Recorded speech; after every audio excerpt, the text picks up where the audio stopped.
জয় গুরু খামখেয়ালি প্রাণ চ্যানেলে আপনাদের স্বাগত। আজ আমরা পড়ব শতরূপে অপরূপ নিগমানন্দ গ্রন্থ থেকে কিছু অংশ। কিন্তু পাঠ শুরু করার আগে গত বুধবার যে 3টি প্রশ্ন করেছিলাম তার সঠিক উত্তরগুলি এবং যিনি সঠিক উত্তর দিয়েছেন তার নামটি জানিয়ে রাখি আপনাদের। 1 নম্বর, 17 বছর বয়সী নলিনীকান্তের বিবাহ সম্পন্ন হয়। 2 নম্বর, শ্রী শ্রী ঠাকুর যে 3টি জিনিস চাওয়ার কথা বলেছেন সেগুলি হলো, আমি কিছু জানি না, আমার যেন তোমার প্রতি বিশ্বাস আসে, তোমাতে নির্ভরতা হোক। 3 নম্বর, বস্তারের রাজার নাম ছিল প্রফুল্লচন্দ্র ভঞ্জদেও। 3টি প্রশ্নেরই সঠিক উত্তর দিয়েছেন রূপাঞ্জলি নন্দীগ্রামী, ঝাড়গ্রাম থেকে। ঠাকুরের আশীর্বাদ আপনার উপর বর্ষিত হোক। পরের বুধবার থাকবে আর 3টি প্রশ্ন। শুরু করছি আজকের পাঠ। জয় গুরু। ভাবাবেশে ময়মনসিংহ অভিমুখে চলিতে চলিতে সন্ধ্যায় ব্রহ্মপুত্র নদ পার হইয়া নিজ বাসায় উপস্থিত হইলাম। পূজার বাজার করার সময় ভৈরবী মায়ের জন্য বোম্বাই সিল্কের সোনালি পাড় দেওয়া একখানি গাঢ় গোলাপি রঙের শাড়ি কিনিয়া রাখি। শাড়িখানা সঙ্গে লইয়া রাত্রি 10টার গাড়িতে ঢাকা রওনা হইয়া ভোরে আশ্রমে পৌঁছিলাম। প্রায় 1 মাস কাল আশ্রমে থাকিব শুনিয়া শ্রী শ্রী ঠাকুর, ভৈরবী মা এবং গুরুভ্রাতাগণ সকলেই আনন্দ প্রকাশ করিল। কোজাগরী পূর্ণিমাতে ভৈরবী মাকে শাড়িখানি পরিতে অনুরোধ করাতে তিনি উহা পরিধান করিলেন। আমি পায়ে আলতা পরাইয়া ফুলের মুকুট ও মালা দিয়া চরণে প্রণত হইলাম। মা সাক্ষাৎ লক্ষ্মীরূপে প্রতিভাত হইলেন। ঠাকুরকে এই সংবাদ জানাইলে তিনি আসিয়া মাকে দেখিয়া প্রীত হইলেন। তাহাকে প্রণাম করিয়া আত্মনিবেদন করিলাম। পরে মায়ের গান গাহিয়া সকলকে আনন্দ প্রদান করিলাম। ঠাকুর সহ প্রতিদিন এইরূপ উৎসবানন্দ চলিতে লাগিল। একদিন নিভৃতে পাইয়া ঠাকুর আমাকে জিজ্ঞাসা করিলেন আমি সংযত জীবনযাপন করি কি না। আমি উত্তর দিলাম, দীক্ষা গ্রহণের পর হইতে আমরা উভয়ে প্রতিজ্ঞাবদ্ধ হইয়া নিবৃত্তির পথে চলিতেছি। এই পর্যন্ত এই পবিত্র ব্রত গ্রহণের অপলাপ কেহই করি নাই। শুনিয়া শ্রী শ্রী ঠাকুর খুব সন্তোষ প্রকাশ করিলেন এবং আমার স্ত্রীর বর্তমানে বয়স কত জানিতে চাইলেন। আমি বলিলাম, 15 বৎসরে মেয়ে হইয়াছি। আগামী সরস্বতী পূজার দিন তাহার 16 বর্ষ পূর্ণ হইবে। সরস্বতী পূজাতেই তাহার জন্ম। ঠাকুর বলিলেন, আগামী সরস্বতী পূজায় আমি যদি তাহাকে ষোড়শী পূজা করি তাহাতে তোমার কোনো আপত্তি আছে কি? আমি বলিলাম, আপনার জিনিস আপনি যাহা ইচ্ছা করিতে পারেন, ইহাতে আমার কোনো আপত্তি নাই। কিন্তু অগ্রহায়ণ মাসে শ্রী গৌরাঙ্গ অনাথ নিকেতন প্রতিষ্ঠা হয়। তৎপূর্বেই ডাক্তার দাদা সপরিবারে ঢাকা আশ্রমে যোগদান করেন। মাঘ মাসের প্রথম দিকে আশ্রমে স্থান দেখার উদ্দেশ্যে ঠাকুর আসাম যাত্রা করেন। এই সব কারণে ষোড়শী পূজা আর হয় নাই, বা এ বিষয়ে অন্য কেহ কিছু জানেন না। দুর্গাপূজার বন্ধে ঢাকা আশ্রমে মুর্শিদাবাদ জেলার ভগীরথপুর নিবাসী শ্রী মোহিনীমোহন চট্টোপাধ্যায় 30শে আশ্বিন ঠাকুরের নিকট হইতে সন্ন্যাস গ্রহণ করেন। তাহার সন্ন্যাস আশ্রমের নাম হইল বোধানন্দ। এই উপলক্ষে আশ্রমে উৎসব হয়। বর্ণাশ্রমে অভিমান চূর্ণ করার জন্য ভক্তগণের উচ্ছিষ্ট বোধানন্দ দাদা নিজ হস্তে পরিষ্কার করিয়াছিলেন। 1 মাস মাত্র এখানে সানন্দে কাটাইয়া ময়মনসিংহে গমন করত পুনরায় কার্যক্ষেত্রে প্রবেশ করিলাম। ডাক্তারবাবুর সহিত আমার আলোচনা হইল। তিনি ইতিমধ্যে সর্বত্যাগী হইয়া ঠাকুরের কার্যে আত্মনিয়োগ করিবেন এরূপ সংকল্প গ্রহণ করিয়াছেন। আমি বলিলাম, আমিও যত শীঘ্র সম্ভব আপনাকে অনুসরণ করিয়া ঠাকুরের কার্যে আত্মনিয়োগ করিব। অতঃপর ডাক্তারবাবু ঢাকা গিয়া নিজ অভিপ্রায় ঠাকুরের নিকট ব্যক্ত করিলে তিনি সানন্দে বলিলেন, আমি কিছুদিন যাবৎ মনে মনে যে কার্য করার সংকল্প করিয়া আসিয়াছি তাহা তোমা দ্বারা পূর্ণ হইতে চলিয়াছে দেখিয়া আনন্দিত হইলাম। প্রস্তুত হও, আর দেরি করা চলিবে না। আগামী 12ই ডিসেম্বর 1911 বাংলা 1318 সাল 26শে অগ্রহায়ণ দিল্লি দরবারের দিন শ্রী গৌরাঙ্গ অনাথ নিকেতন নামে দাতব্য ঔষধালয় প্রভৃতি স্থাপন করিতে চাই। সুতরাং তোমার ময়মনসিংহের ডিসপেন্সারি প্রভৃতি উঠাইয়া এখানে সকলে চলিয়া আসিবে। তোমাকে অবলম্বন করিয়াই সেবাশ্রম আরম্ভ করিতে চাই। ডাক্তার দাদা এ প্রস্তাব সানন্দে অনুমোদন করিয়া ময়মনসিংহ আসিয়া আমাদিগকে সবিশেষ জানাইলেন। বাহিরে প্রকাশ করিলেন, ঢাকাতে ডিসপেন্সারি উঠাইয়া নিব ও সেখানেই ডাক্তারি ব্যবসা করিব। সুতরাং বাধা দিবার কিছু থাকিল না। নিজস্ব ডিসপেন্সারি ও বাসাবাটি বিক্রয় করিয়া আসবাবপত্রও বিক্রয় করিলেন। ডিসপেন্সারি, আলমারি, টেবিল, চেয়ার ইত্যাদি ঢাকা আশ্রমে পাঠানো হইল। অতঃপর 22শে অগ্রহায়ণ তিনি সপরিবারে চিরদিনের মতো ময়মনসিংহ ত্যাগ করিয়া ঢাকা চলিয়া গেলেন।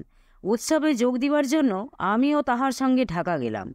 রামপ্রসাদের বাগানবাড়ির অর্ধাংশ শ্রী গৌরাঙ্গ অনাথ নিকেতনের জন্য মাসিক 20 টাকায় ভাড়া করিয়া ডাক্তারবাবুর ডিসপেন্সারি সরঞ্জামে সাজানো হইল এবং শ্রী গৌরাঙ্গ অনাথ নিকেতন নামের সুবৃহৎ সাইনবোর্ড টাঙানোর পর 12ই ডিসেম্বর উৎসবান্তে অনাথ নিকেতন খোলা হইল। ডাক্তারবাবুকে কার্যাধ্যক্ষরূপে নিয়োগ করিয়া ঠাকুর তাহার উপর সমস্ত পরিচালনভার প্রদান করিলেন। প্রাতে ও বৈকালে বাহির অঙ্গনে কীর্তনের দল নানাভাবে কীর্তনানন্দ প্রদান করিলেন। সংকীর্তন গ্রন্থ প্রণেতা শ্রী দুর্গাপ্রসাদ বিশ্বাস তাহার বিশিষ্ট সঙ্গীগণ সহ কীর্তনানন্দে মাতোয়ারা হইলেন।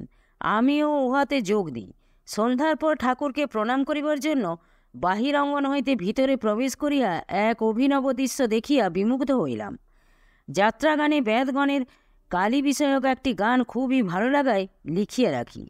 জয় জয় জয় কালী মায়ের জয়, অসুর মারা খাড়া ধরা, কাকাল ভরা গুমটি ঘেরা, বেটি পায়ে দলে বরকে, বেটারা কাড়ে না ডরকে, ধিয়া ধিয়া নাচে বেটি জমকে দেখায় ভয়, জয় জয় জয়। আজ ভৈরবী মায়ের ধিয়া ধিয়া নাচ দেখিয়া ধন্য জ্ঞান করিলাম। তিনি বহিরঙ্গনের গীতাবাদ্যের তালে তালে ঠাকুর ঘর সংলগ্ন পাকা বারান্দা দিয়া নাচিতে নাচিতে অগ্রসর হইতেছেন বাহিরের কীর্তনের দিকে।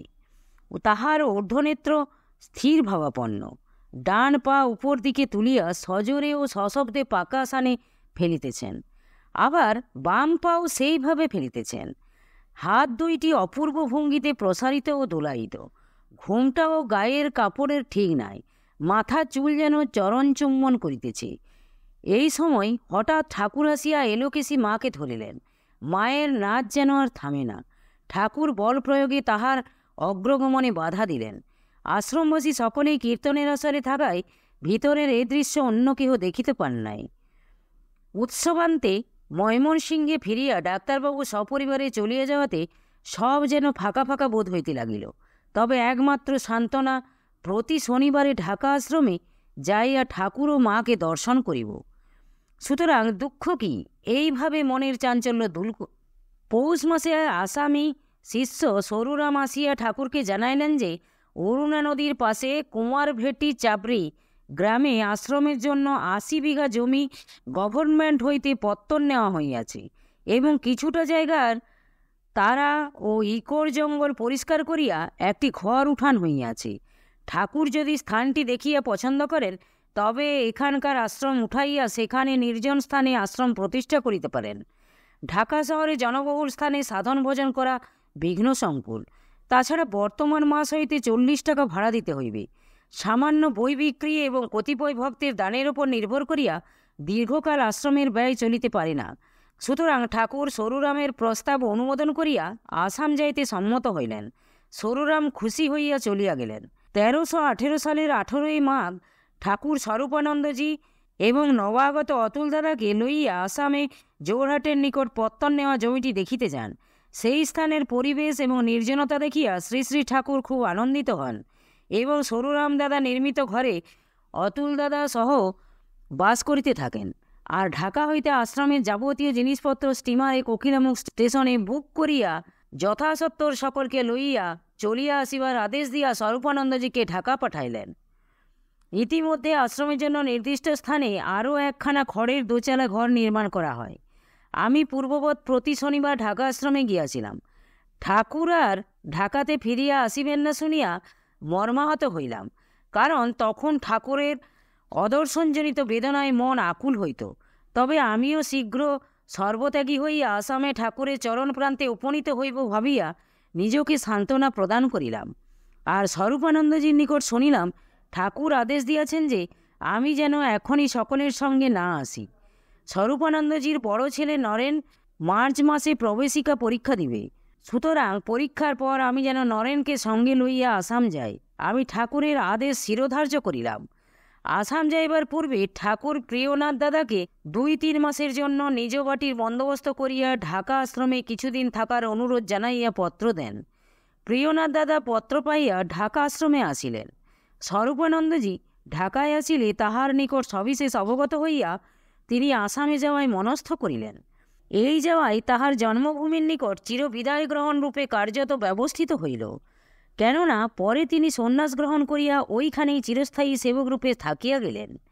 কয়দিন ঢাকা আশ্রমে অবস্থান করিয়া জিনিসপত্র প্যাক করা, স্টিমার স্টেশনে মাল বুক করা প্রভৃতি কার্যে সহায়তা করিলাম। ঠাকুরের জন্য ইতপূর্বে লোহার হালকা 4 চাকাযুক্ত একখানা সুদৃশ্য ছোট গাড়ি তৈয়ার করাইয়া ঢাকা আশ্রমে আনিয়াছিলাম। উহাতে 2 জন বসা সম্ভব ছিল। ঠাকুর আসামে যাইবার জন্য ব্যস্ত থাকায় এবং পরে আসাম চলিয়া যাওয়াতে সে গাড়িতে ঠাকুরকে বসাইয়া দর্শন করা সম্ভবপর হয় নাই। সেই গাড়িখানাও প্যাক করিয়া কোকিলামুখ পাঠানো হইল। পিতৃদেবের টেবিল সাজানো কতকগুলি কাচের সুদৃশ্য জিনিস চীনামাটির 8 ইঞ্চি উঁচু সবৎসা গাভী ছিল। উহা 1 বৎসর পূর্বে ঢাকাতে আনিয়া ঠাকুরের টেবিল সাজাইয়া দিয়াছিলাম। এখন এইগুলি ট্রাঙ্কে সাজাইয়া দিলাম এবং ময়মনসিংহ স্টেশন হইতে পিতৃদেবের একখানা সুদৃশ্য পালঙ্ক ঠাকুরের শয়নের নিমিত্ত কোকিলামুখ স্টেশনে বুক করিলাম। অতঃপর 1318 সনের 22 ফাল্গুন আশ্রমবাসী সকলে আসাম রওনা হইবেন স্থির হইল। স্বরূপানন্দজি, প্রিয়নাথ দাদা, রমাপ্রসন্ন ব্রহ্মচারী ও স্বরূপানন্দজি ছোট খোকা 5 বৎসর বয়স্ক ধীরেন এবং মেয়েদের মধ্যে ভৈরবী মা, শান্তি মা, সুশীলা মা, তাহার 2 কন্যা শৈলবালা ও সুরবালা যথাসময়ে ঢাকা স্টেশন হইতে রওনা হইলেন। রাত্রি 7টায় ইহাদের চাঁদপুরে আসামগামী রেলগাড়িতে বসাইয়া ফিরিয়া আসিব সংকল্প করিয়া আমিও সঙ্গী হইলাম।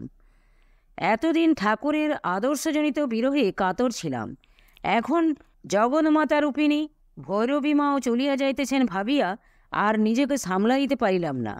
গাড়ি ছাড়িলে স্বজন নেত্রে প্ল্যাটফর্মের শেষ পর্যন্ত ছুটিতে ছুটিতে মাকে দর্শন করিলাম। গাড়ি অদৃশ্য হইলে আমি বিষাদগ্রস্ত চিত্তে পরবর্তী স্টিমারে উঠিয়া নারায়ণগঞ্জ পৌঁছিলাম। সেখান হইতে বাড়ি ফিরিয়া সকলের আসাম গমন সংবাদ বাড়িতে জানাইলাম। 1912 সালের মার্চ মাসে নরেনের প্রবেশিকা পরীক্ষা দেওয়া সমাপ্ত হইল। তাহাকে জানাইলাম 21শে চৈত্র বুধবার আমরা আসাম রওনা হইব। স্বীয় গর্ভধারিণী নিত্যসুন্দরী মাকে 2 মাস পূর্ব হইতেই জানাই যে আমি গৃহত্যাগ করিয়া সন্ন্যাসী হইব। তুমি আমার জন্য কাঁদিও না, আমার মঙ্গল কামনা করিও এবং আমি যাহাতে অভীষ্ট বস্তু লাভ করিতে পারি সেজন্য প্রার্থনা করিও। মা স্নেহপরবশ হইয়া অনুমতি দিলেন না, বরং বলিলেন, তুই যেখানে থাকবি সেখান হইতে তোকে পুলিশ দিয়া ধরিয়া আনাইব। আমি বলিলাম, আমি যদি নাবালক হইতাম তবে পুলিশ আমাকে ধরিয়া আনিতে পারিত।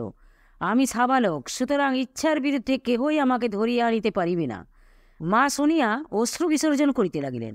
আমি তাহাকে বুঝাইয়া শান্ত করিলাম। পরে একদিন জানাইয়া দিলাম, মা, হঠাৎ একদিন দেখিবে আমি যেন কোথায় চলিয়া গিয়াছি।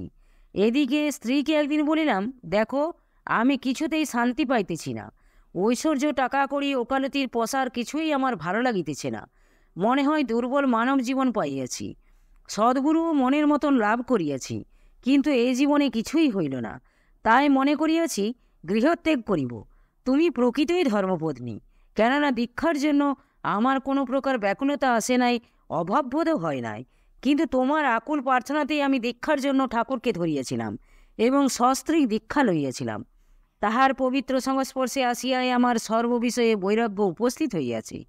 কিছুই ভালো লাগিতেছে না। দীক্ষার পর উভয়ে ব্রহ্মচর্য পালন করিয়া আসিতেছি। সুতরাং বর্তমানে তোমার সহিত আমার কোনো দৈহিক সম্বন্ধ নাই, তবে চোখের দেখা এবং আলাপ ইহাই অবশিষ্ট। ইহা যদি তুমি ত্যাগ করিতে পারো, নিজকে ধন্য মনে করিব। আমার একান্ত ইচ্ছা একবার চেষ্টা করিয়া দেখিব সত্য লাভ করিতে পারি কিনা। মনে হয় গুরুকৃপা হইলে অবশ্যই অভীষ্ট সিদ্ধ হইবে। আমি যদি কিছু অধ্যাত্ম সম্পদ প্রাপ্ত হই, তবে মা এবং তুমি অবশ্যই উহার অংশ পাইবে। অতএব আমি সন্ন্যাসীর জন্য তোমার অনুমতি চাই। সহধর্মিণী বলিলেন, আমি তোমাকে গৃহত্যাগ করিতে বলি না, তুমি যাহা মনে করিবে তাহাই করিব। গৃহত্যাগ করিলে যদি তোমার শান্তি হয়, আনন্দ পাও, তবে আমি তোমার সন্ন্যাসের অনুমতি দিলাম। যদি সত্যই গৃহত্যাগ করো, আর গৃহে ফিরিয়ে আসিও না, লোক হাসাইও না, আমার জন্য চিন্তা করিও না। আমি বুকে পাথর বাঁধিয়া থাকিব, কিছুতেই ধৈর্য হারাইব না। জয় গুরু, জয় গুরু। আজ এই পর্যন্তই। যদি আপনাদের ভালো লেগে থাকে তাহলে চ্যানেলটিকে সাবস্ক্রাইব করে সাথে থাকবেন। জয় গুরু, জয় গুরু।